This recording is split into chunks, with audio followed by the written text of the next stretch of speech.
जय हिंद। कैसे आप सब? आशा करते हैं आप बहुत मस्त होंगे और अपनी पढ़ाई में व्यस्त होंगे और एग्ज़ाम की तैयारी करते होंगे। ठीक है, तो दोस्त इस वीडियो में जानेंगे हम कि आप ईडी की तैयारी कैसे करेंगे। ठीक है, मात्र 10 दिन में आप ईडी की तैयारी कैसे करेंगे।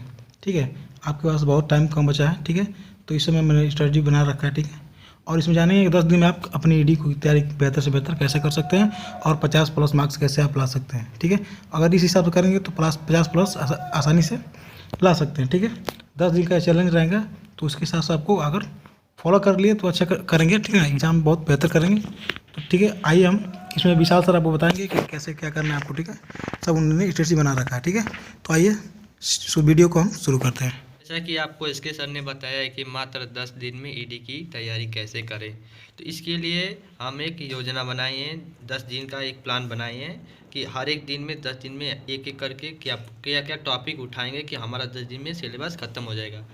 तो सबसे पहले हम ईडी को समझने के लिए इसके सिलेबस को चेक करेंगे कि ईडी में हमें पढ़ना क्या क्या है।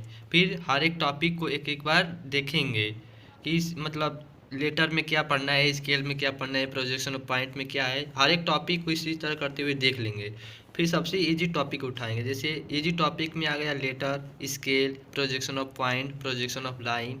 इन इन सब टॉपिक को पढ़ेंगे। तो डे 1 में जैसे हम पढ़ लेंगे लेटर। लेटर में हमें एग्ज़ाम में आता है 10 mm में। 10 mm में लिखने के लिए कोई भी सेंटेंस आ जाएगा। 10 mm में ही आता है ज़्यादातर। तो इसके लिए जैसे वर्टिकल में आता है और इंक्लाइन में आता है। मतलब अगर इसको आप चाहेंगे तो इसको आप आधा घंटा में पढ़ लेंगे। इसके लिए एक सेंटेंस कोई कोई बुक से ले लीजिएगा, फिर उसको वर्टिकल में प्रैक्टिस कर लीजिएगा लिखने को। और फिर उसको इंक्लाइन में, जैसे इंक्लाइन में 75 डिग्री पर आता है लिखने के लिए, तो दोनों दोनों टाइप से लिखने का प्रैक्टिस कर लीजिएगा। फिर उसके बाद डायमेंशनिंग आता है। डायमेंशनिंग मतलब इसको जैसे कोई भी अगर आप बना रहे हैं तो उसको डायमेंशनिंग कैसे करना होता है, उसका एक रूल होता है, तो उसको आपको सीखना पड़ेगा। तो डे 2 में आप पढ़ लीजिएगा स्केल। स्केल में एग्जाम हम अपने सिलेबस, जब आप सिलेबस में चेक करेंगे, स्केल में 2 टाइप का स्केल आपके सिलेबस में दिया है, डायगोनल सिंपल स्केल और डायगोनल स्केल।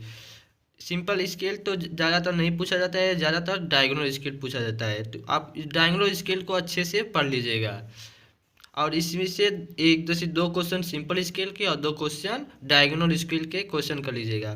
फिर डे 3 में प्रोजेक्शन ऑफ पॉइंट और प्रोजेक्शन ऑफ लाइन, इन दोनों टॉपिक को पढ़ लीजिएगा। लेकिन प्रोजेक्शन ऑफ पॉइंट और प्रोजेक्शन ऑफ लाइन में लाइन से एक क्वेश्चन ज़्यादातर फिक्स रहता है कि क्वेश्चन पेपर में आपके देखने को मिलेगा ही। प्रोजेक्शन ऑफ पॉइंट बहुत इजी टॉपिक है, इसको आप चाहेंगे तो आधे घंटा में समझ लेंगे। बस बशर्ते आपको एक बार पढ़ने से पढ़े रहे होंगे तो। फिर प्रोजेक्शन ऑफ लाइन में अगर नहीं पढ़े हैं तो इसमें टाइम लगेगा सीखने के लिए, लेकिन आप एक बार पढ़ने से पढ़ लिए हैं तो बहुत कम, रिवीजन के लिए बहुत कम समय लगेगा।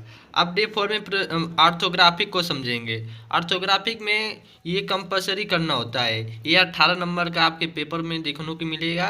ये आपको करना एकदम कंपलसरी है। अगर ये क्वेश्चन आप अगर नहीं करेंगे, अब चाहे ये सभी चैप्टर पढ़ कर आप पूरा क्वेश्चन कर लें, लेकिन आप पास नहीं होंगे।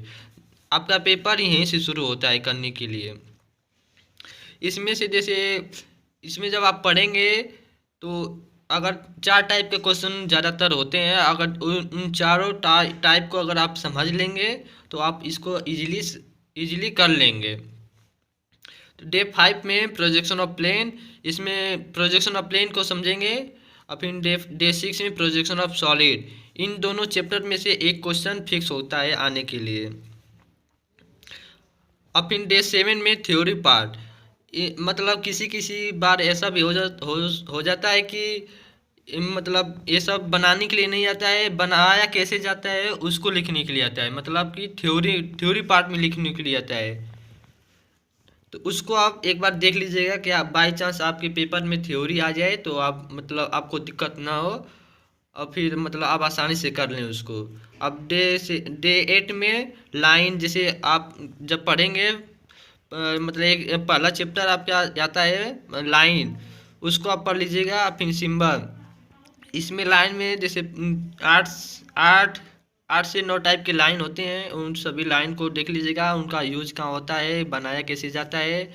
और सिंबल सिंबल तो पढ़ने के लिए बहुत होते हैं, लेकिन आप पढ़िएगा, अगर आपको पढ़ लेंगे तो सही है, नहीं पढ़ेंगे तभी एक क्वेश्चन छोड़ने के लिए आता है, आप सिंबल को छोड़ सकते हैं पेपर में। अब डे 9 में आप जितना टॉपिक को आप पढ़े हैं उसको एक बार रिवीजन क्यों रिवीजन कर ले।